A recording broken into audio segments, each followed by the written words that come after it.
मित्रांनो, गेल्या 1-1.5 वर्षात आयफोनची जी पॉप्युलॅरिटी एवढी वाढली म्हणजे, आणि आम्हाला कळतं कारण की आम्ही बरेच कंझ्युमर्सशी बोलतो, बरेच आमचे रिलेटिव्ह फ्रेंड्स असतात, ते विचारत असतात. गेल्या 1-1.5 वर्षात एक बघितलंय, इतके लोकांना आयफोन्स घ्यायचे आहेत. $3 फोन दाखव, सगळ्यात महागातला. आणि ते त्यांच्या नंबर्स मध्ये सुद्धा दिसतंय. हायएस्ट रेव्हेन्यू, त्यांचं जे मार्केट शेअर आहे तो लिटरली डबल झालेला आहे गेल्या 1.5-2 वर्षात. लोक घेत आहेत, पैसे खर्च करतायत. आणि त्यामुळे हा व्हिडिओ की जर का तुम्ही आयफोन घेणार असाल, तुम्हाला जर का आयफोन घ्यायचा असेल तर तुम्ही कुठला घेतला पाहिजे. This is iPhone buying guide of 2026. Simple language मध्ये तुम्हाला सांगणार आहे कुठला फोन घ्यायचा, कुठला आयफोन घ्यायचा आणि कुठला नाही. पण त्याआधी मित्रांनो, जर का पहिल्यांदा आमच्या चॅनलवरती आला असाल, सबस्क्राईब, बेल आयकन आणि शेअर करा हा व्हिडिओ तुमच्या फ्रेंड्स फॅमिलीच्या ग्रुपमध्ये ज्यांना आयफोन्स घ्यायचे असतात. कोण ना कुणाला तरी घ्यायचाच असतो. चला चालू करूया. सगळ्यात आधी कुठला फोन तुम्ही डोळे झाकून घेऊ शकता? आयफोन 17 प्रो आणि आयफोन 17 प्रो मॅक्स.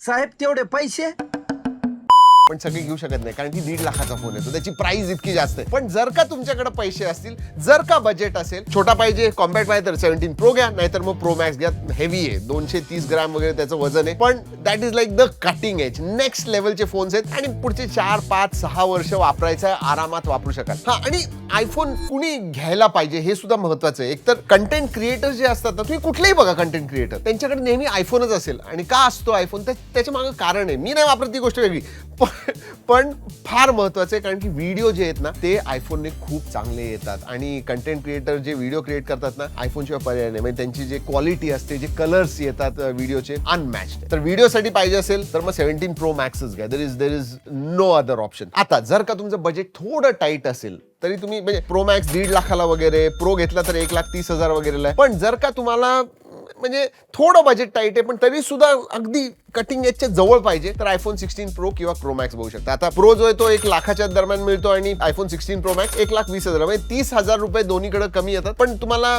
व्यवस्थित चांगला फोन मिळतो जो तुम्ही आरामात 3-4 वर्ष तर तुम्ही वापरू शकाल. आणि एक्सपिरियन्सच्या बाबतीत काही डिफरन्स येत नाही कारण की iOS जे तुम्हाला आयफोन 17 प्रो मॅक्स वरती आहे, ते 16 प्रो मॅक्स वरती आहे, तेच 16 प्रो वरती आहे. कारण की एक्झॅक्ट तुम्हाला सेम जे एक्सपिरियन्स मिळतो तो मिळतो सॉफ्टवेअरचा. आता हा माझ्या हिशोबाने सगळे आयफोन्स बघितले तर हा एक फोन जो आहे ना, तो मी म्हणेन स्वीट स्पॉट आहे. ह्याला मी best value for money iPhone सुद्धा म्हणेन, आणि तो म्हणजे आयफोन 17. 80,000ला म्हणजे ₹1,00,000च्या खाली लेटेस्ट जनरेशनचा तुम्हाला एक आयफोन मिळतोय जो कॉम्पॅक्ट सुद्धा आहे. तर आयफोन 17 फॉर 80,000 डोळे झाकून. आणि बघा, ह्या वेळेला ना 120 हर्ट्सचा प्रोमोशन डिस्प्ले वगैरे आलेला आहे. त्यामुळे आधी आयफोन 16 किंवा त्याच्या आधीचे जे फोन्स होते 60 हर्ट्स वरती होते. नॉन प्रो मॉडेल्स मध्ये 60 हर्ट्स असायचं, आता 120 हर्ट्स आले. त्यामुळे आता तुम्ही डोळे झाकून आयफोन 17 घेऊ शकता. आणि तुम्हाला सांगू का, build quality, IP rating, battery, performance ह्याच्या बाबतीत मी जास्त बोलणार नाही कारण की ते सगळ्या गोष्टी आहेतच. म्हणजे तुम्ही 16 सिरीज घ्या, 17 सिरीज घ्या, त्याचे परफॉर्मन्स असे आहेत की तुम्ही काही करा त्याच्यावरती काही प्रॉब्लेम येणार नाही. त्यामुळे त्याच्याबद्दल मी जास्त बोलणार नाही. आता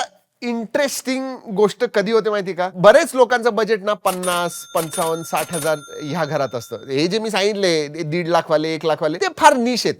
पण मेजॉरिटी लोकांकडे अरे काय बजेट, मला आयफोन घ्यायचा आहे, काय बजेट 40-50,000, 50-60,000 असं असतं. अशा वेळेला तुम्ही विचार करून डिसिजन घेतला पाहिजे. आणि आयफोन 17 80,000 जर तुम्ही स्ट्रेच करू शकाल तर घ्या, नाहीतर आयफोन 16 सुद्धा चांगला आहे. आणि सेलमध्ये तर लिटरली 55,000, 60,000 ह्या प्राइस 60,000च्या खाली मिळतो. जे असतात ना हे फ्लिपकार्ट आणि अमेझॉनचे सेल, तेव्हा घेण्याचा विचार करा कारण की तिथं 5-10 हजारांनी किंवा 10-15 हजारांनी कमीच प्राइसला मिळतो. त्यामुळे तुम्ही नक्की घेऊ शकता. तर 55-60 हजारामध्ये iPhone 16 is also excellent buy. हा, आता बरेच लोक असे असतात की ज्यांना छोटा कॉम्पॅक्ट, त्यांना मोठा डिस्प्ले पाहिजे असतो. तर अशा वेळेला आयफोन 16 प्लस सुद्धा आहे जो 65-70 हजार पर्यंत मिळतो. ऑफर्स मध्ये तुम्हाला 60,000च्या जवळजवळ मिळेल. तो सुद्धा तुम्ही नक्की घेऊ शकता. त्याची बॅटरी लाईफ सुद्धा चांगली. आणि अगदीच जर का तुमचं बजेट टाईट असेल आणि आयफोनच घ्यायचा असेल तर 40-45 हजारापर्यंत आयफोन 15 घेऊ शकता. पण तुम्हाला एक गोष्ट सांगू का, थोडं स्ट्रेच करा, ह्या बाबतीत स्ट्रेच करा आणि आयफोन 16 घ्या 55-60 हजारामध्ये. म्हणजे 10-15 हजारासाठी तुम्ही बऱ्याच कॉम्प्रोमाइज करताय असं मला वाटतं. पण iPhone 15 is also not a bad buy. अगदीच टाईट बजेट असेल, एक्सटेंड करू शकत नसा तर आयफोन 15 सुद्धा घेऊ शकता. बरं,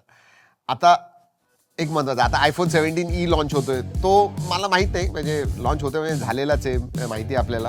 I will try to avoid that. Rather तुमचं जर का बजेट टाईट असेल ना तर आयफोन 16 कडे बघू शकता. हो, कॅमेरा एकच आहे, पण जर का तुम्हाला ऍपल इंटेलिजन्स पाहिजे असेल तर आयफोन 15 वरती मिळणार नाही, आयफोन 16 वरती नक्की मिळेल. आणि बॅटरी सुद्धा मी जर का म्हणायचं झालं ना तर आयफोन 16 पेक्षा आयफोन 16 ची बॅटरी जास्त चांगली. आणि त्याचं कारण आहे त्यांनी ऍपलने स्वतःचे चिपसेट्स वापरले, C1 चिपसेट मोडेम वगैरे जे वापरले, त्यामुळे बॅटरी कमी खातात ते, and that's why battery life is more. आता ज्या लोकांनी आयफोन एअर घेतलाय ना ते मला शिवाय घालणार आहेत. पण मी तुम्हाला सांगू 1,10,000 1,20,000ला मी तरी नाही तुम्हाला आयफोन एअर रिकमेंड करू शकतो. एकच कॅमेरा आहे, फक्त स्लिम आहे, स्ट्रॉंग आहे, सगळं काही चांगलं आहे. पण अगदीच तुम्हाला लाईट वेट हलका फोन पाहिजे असेल आणि आयफोन पाहिजे असेल आणि जरा शोकेस करायचं असेल, कारण त्याचं डिझाईन जे पिल शेप जी मागं कॅमेरा ते चांगले दिसते, म्हणजे डिझाईन मला आवडलेलं आहे त्याचं, तर तुम्ही घेऊ शकता. पण आयफोन आणि सगळं काही वापरायचं त्याच्यावरती तर मला वाटतं ते थोडं महाग आहे आयफोन एअर. आणि जसं आधी सांगितलं मित्रांनो, जर का तुम्हाला आयफोन घ्यायचे ना तर wait for the sale season. फ्लिपकार्टचे बिग बिलियन डे सेल वगैरे असतात ना, किंवा अमेझॉनचा ग्रेट इंडियन फेस्टिवल सेल वगैरे असतात, त्याच्यामध्ये तुम्ही घेत चला, कारण की तिथं तुम्हाला चांगले ऑफर्स मिळतात. ऑफलाईन स्टोअरला जावा, त्यांच्याकडे भरपूर कार्ड्सवरती वगैरे ऑफर असतात, तर सगळ्या गोष्टी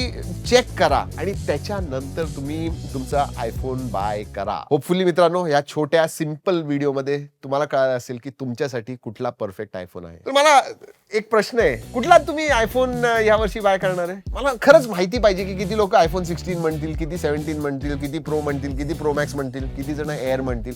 सांगा ना खाली कमेंट्स मध्ये कुठला आयफोन बाय करणार आहे. चला मित्रांनो या व्हिडिओमध्ये एवढंच. पुढच्या व्हिडिओपर्यंत जय हिंद, जय महाराष्ट्र.